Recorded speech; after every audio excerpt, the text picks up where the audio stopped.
10 minutes later.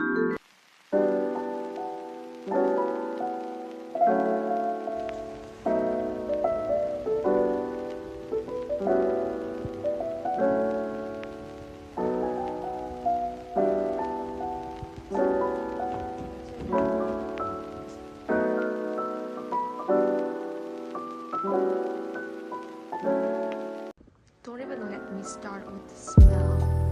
It smells like apple in Parma.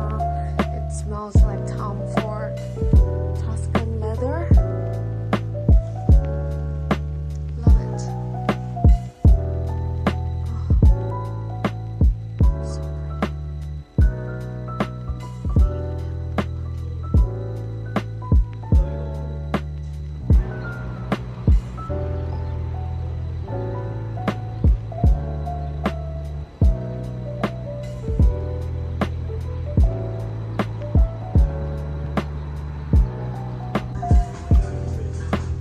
so stylish.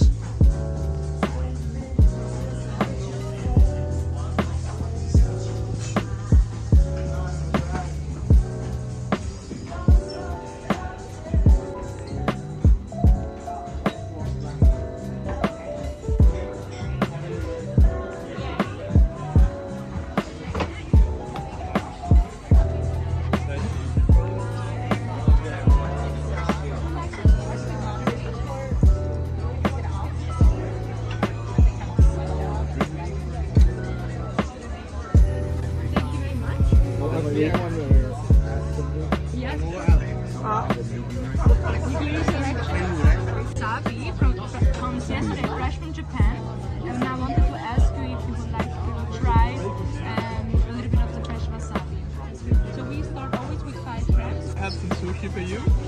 This one here, the roll is mazzara from Italy. The shrimps in mazzara, the red shrimp. If you know it.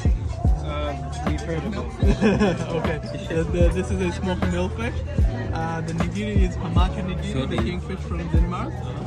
With caramel. It comes like 2 times a week for us. One came today.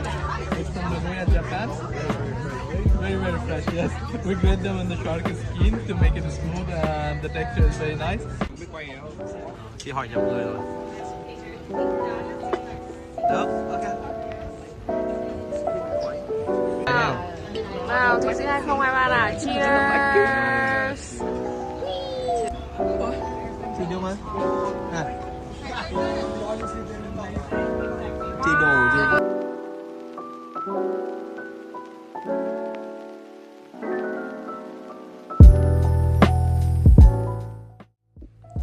So tired.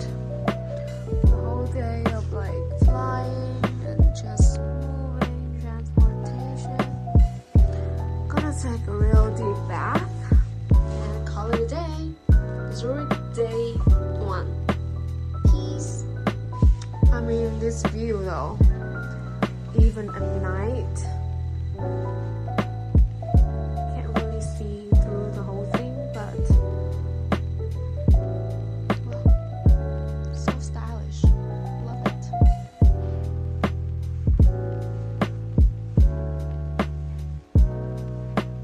Good night.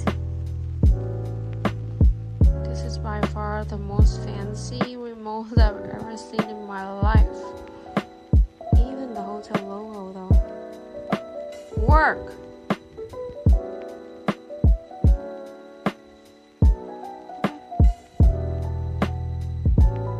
Okay.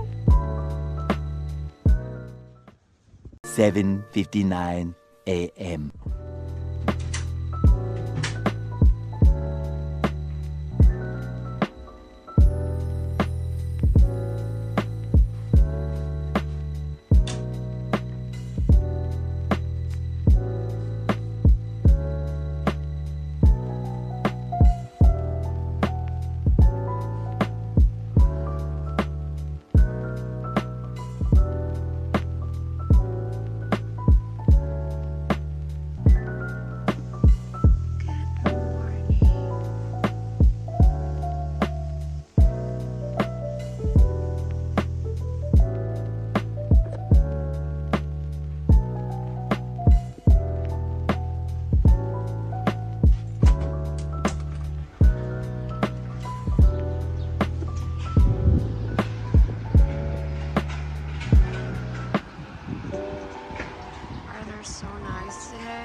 Trông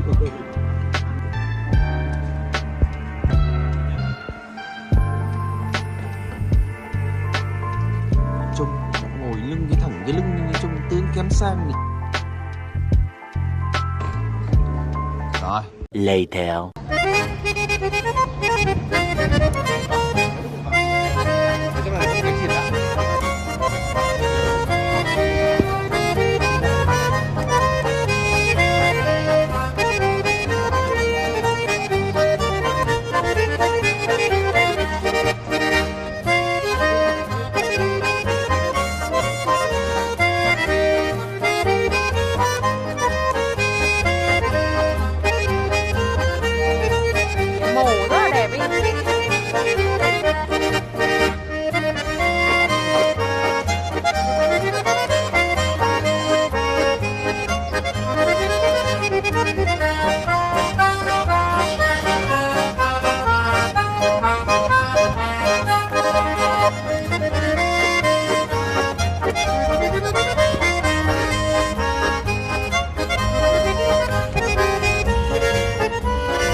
Zurich.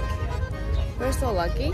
We booked the hotel in the weekend of the Zurich Festival, which is like they do it every 4 years. Wow, lucky. We just randomly booked our hotel, and yeah, here we are. They are prepping for it. There's a lot of food trucks and a lot of options to try. Let's go!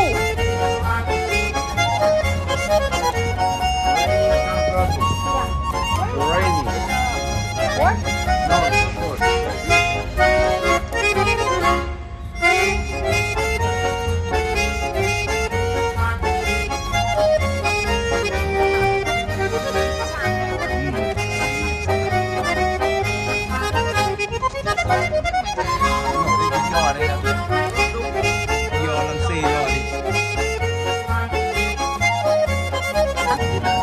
Kéo Tommy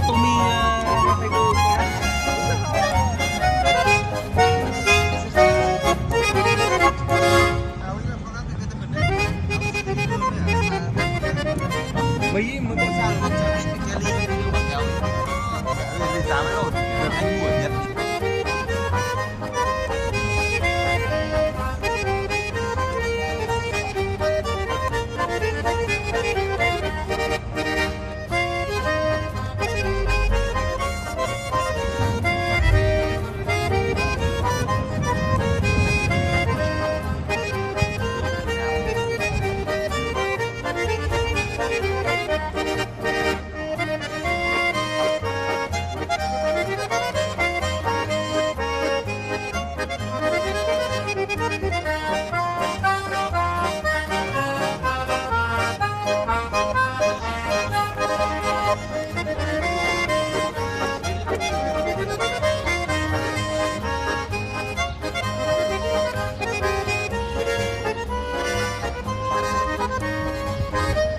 Bạn nói như nói vậy.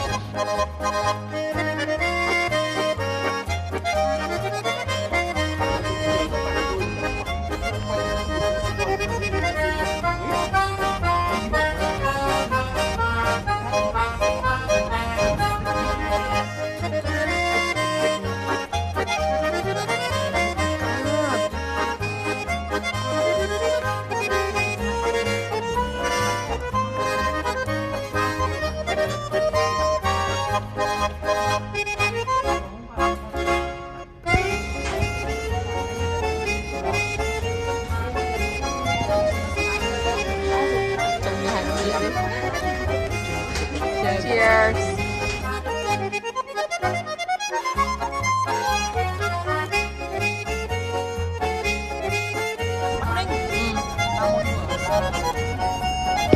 Ba chứ chia ba.